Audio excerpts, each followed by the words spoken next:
Hi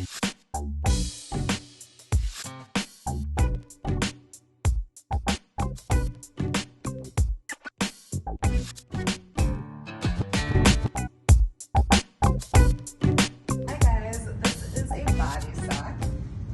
This helps kids with their proprioception or body awareness. It's used to also help them with any kind of sensory regulation problems they may have. If they're feeling fidgety or antsy, getting into one of these body socks can really help them calm down. There's a variety of things that you can do in them. You can have your head out like Aaliyah's is right now, or you can cover your head too, just like that, and there's a little hole in here that you can still breathe. There's a variety of things you can do. So one of the things you can do is some jumping jacks. So if you want to do some jumping jacks, Aaliyah? Yeah. You can also do some yoga poses. So remember we did like a warrior? Yeah. And then you can also just dance in the body sock if we played music. You can do like a little chicken dance.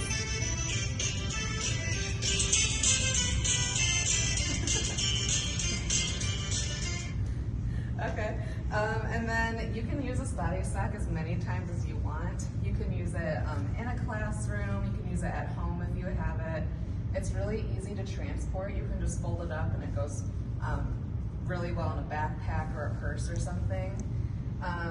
You shouldn't wear your shoes in it, so tell the kids to take their shoes off. Some other precautions would be, just because it's kind of stretchy, you could trip or fall if you're not being careful in it. And then to clean it, I would just say use like a spray or a disinfectant wipe.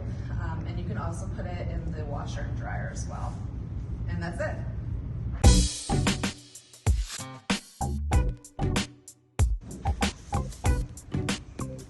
Hi, I'm going to be introducing a calming bottle. Calming bottle is a recycled plastic water bottle filled with glitter, glue, and any object that has a falling motion. Calming bottles are easily accessible, they're inexpensive to make, and it's an easy activity to have in the classroom that's quiet and can calm a child down. The best time to use a calming bottle is early signs of a student being agitated, frustrated, or overstimulated.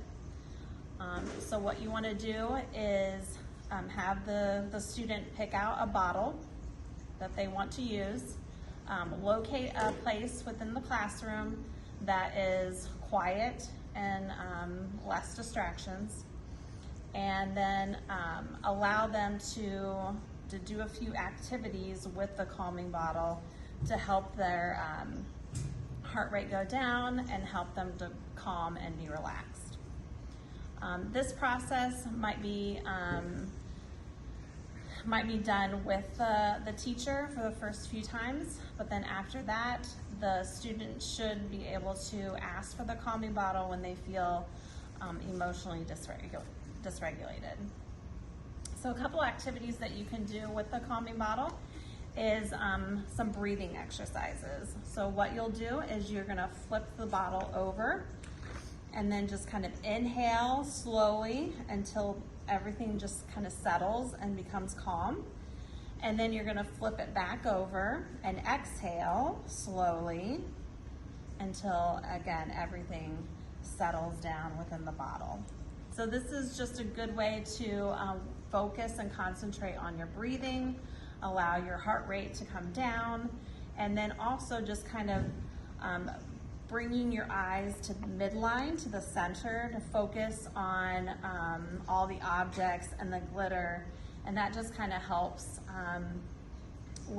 develop a calming effect.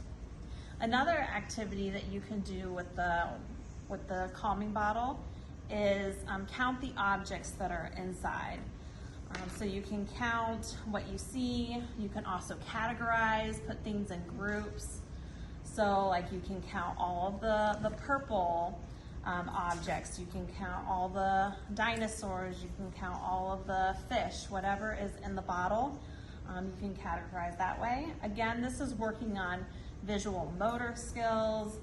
This kind of helps with focusing direct attention on the object and kind of distract yourself from all the emotions that you were feeling earlier. So after the student is finished with their bottle, you want to make sure that you are communicating what the expectations are for them to do next. Maybe setting a time limit or having them ask during appropriate times. And then the last thing you want to do is just wipe down the sensory bottle with a disinfectant wipe, and then it's ready to be used for the next student. Thank you.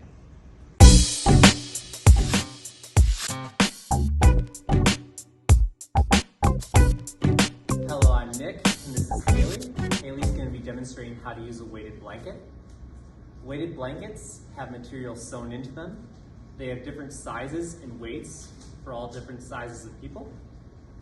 And weighted blankets are very useful for students with sensory processing disorder and to help control fidgeting in students with ADHD and just to help calm students down. It's particularly useful for students with autism as well. Now Haley is going to demonstrate some of the uses of the blanket. So this is very useful during transition time. So you can have a student come in and they can put the blanket on their lap or on their shoulders. Or if the student is really distressed, they can lay down with the blanket on their lap or their shoulders. It is important to limit the time use that the students use these blankets, and one of the best ways to do that is to teach them other calming strategies and to check in on their mood. So when the student feels okay, the blanket goes back into storage. Now for care instructions, in order to clean, you should only use one blanket per student in this COVID-19 environment. And to a clean blanket, machine wash on low to medium heat. Do not use bleach, and let air dry or dry on cool.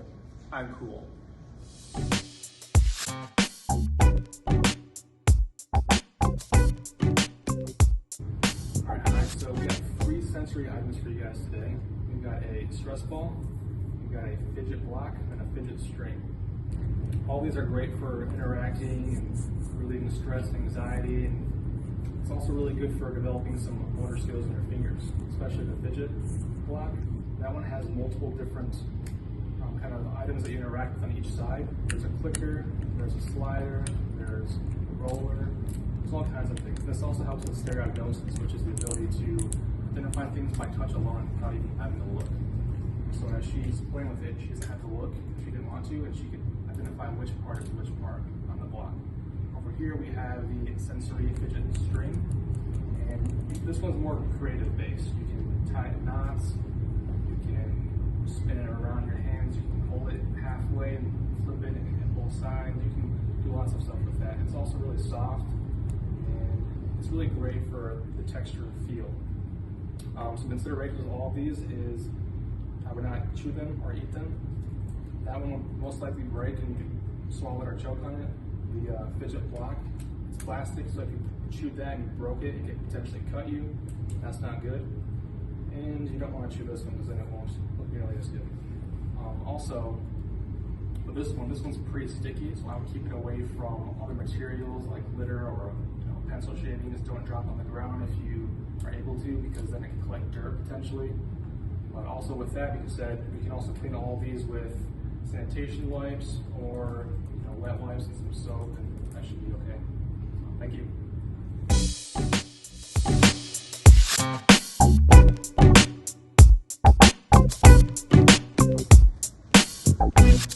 Today we are going to demonstrate how to use a balance board with children ages kindergarten to 8th grade. So a balance board is a flat surface on one side. On the other side, it's rounded to create a dynamic surface. This can be used to improve coordination, balance, strength, and control. It's also used to provide sensory input to kids who might need that stimulation of their vestibular sense, which is their balance, and their proprioception sense, which is where they are at in space. So to start with this, how you mount the balance board is you step on it with one foot to one edge until the edge is on the floor. And then with your other foot, you step on and shift your weight to the middle of your body until you are balanced on the rounded bottom. To dismount, you simply shift your weight to one foot and step off.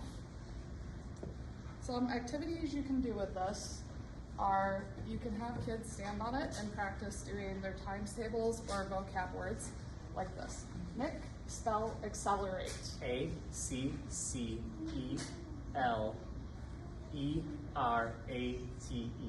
Good. You could also have them facing you Okay. and try catching the ball that's faster up. So you can use this daily. Start with 5 to 10 minutes until the child builds up skills and the tolerance for it. To wash it, you simply have to use warm soapy water or a sanitizing cloth and allow it to air dry.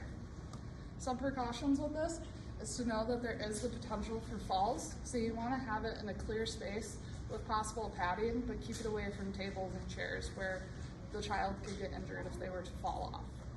Thank you.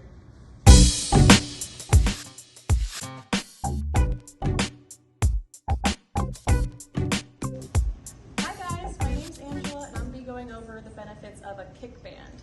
Kick bands are just elastic bands can go on the bottom feet of the chair. They help students who need help with self-regulation and provide a flexible alternative for seating arrangements in classrooms. If you have a student who's maybe hyperactive, needs to release some of that energy, or have sensory processing issues, you can switch this out for their regular chair or just leave it on all the time and they can use it as they need. As we see Mandy, she's very fidgety.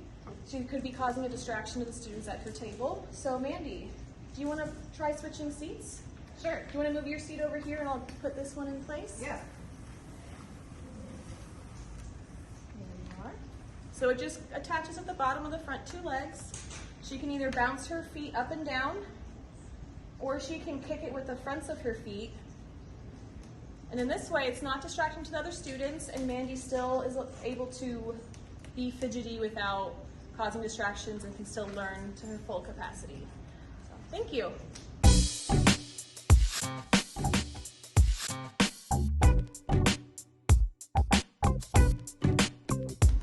These are noise reduction headphones. They reduce noise level but not noise altogether.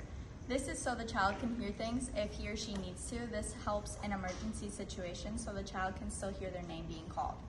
The purpose for these noise reduction headphones are for children with sensory processing disorders, which means they have a low tolerance for sensory stimuli and they get overstimulated easily. A sensory overload can include extreme irritability, restlessness, and discomfort. The child can put the headphones on by themselves or an adult can put them on for them. A sensory overload is caused by loud noises or a room with a ton of noises.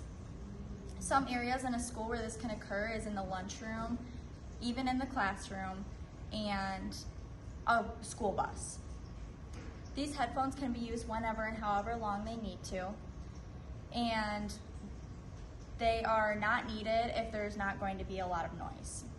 A child can put them on by themselves if they feel that they are becoming overstimulated, or an adult can, or a teacher can tell them to put them on when they know that they're going to be transitioning from a classroom to a lunchroom where there's lots of other kids and there's going to be lots of noises. This will keep them from having a sensory overload.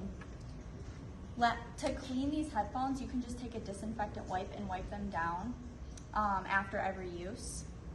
And yes, thank you.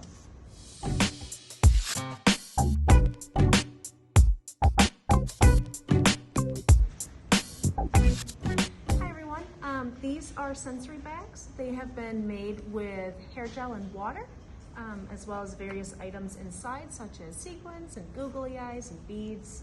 They've been reinforced along the edges with duct tape to help prevent it from leaking.